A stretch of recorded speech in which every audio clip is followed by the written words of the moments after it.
A sweeping federal investigation into the Phoenix Police Department found a pattern of discrimination against a wide range of people, including what it called unjustified violence and even deaths.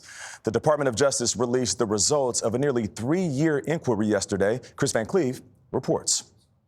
The 126-page DOJ report paints a damning picture of the Phoenix Police Department, alleging the agency engaged in a pattern or practice of discriminating against Black, Hispanic, and Native Americans, using excessive force, including unjustified deadly force, violating free speech rights, and unlawfully detaining homeless people. The police department turned a blind eye to the data, ignored these unmistakable warnings, and failed to uncover its own discriminatory policing patterns. The Phoenix Police Union flatly rejected the report. This investigation is a farce.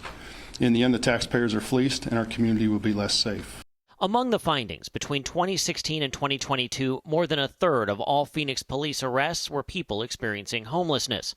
Black people were 7 times more likely to be arrested for marijuana possession than whites, Hispanic people 3 times more likely, and Native Americans were 44 times more likely than white people to be cited or arrested for possessing or consuming alcohol.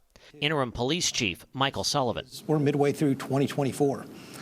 We've made a lot of changes. Sullivan and City Manager Jeff Barton told us they're still reviewing the report's findings. You read it, sort of the 30,000-foot takeaway.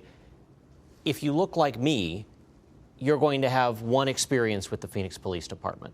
And if you don't, you are far more likely to have a much more negative experience. What they're presenting as findings, they are troubling. And if that is in fact where we are, we will fix it and we will correct it. It is important that we look very, very deeply because we have to build trust. And you know, those numbers as presented don't build trust.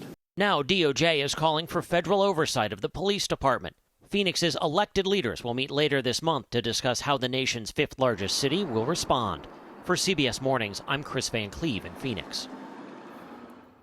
It's very disturbing findings there. The only way you improve the system is to first acknowledge that it's broken. Acknowledge and say we're going to fix it. Right. Right. Please, sooner rather than later. Yep. Exactly.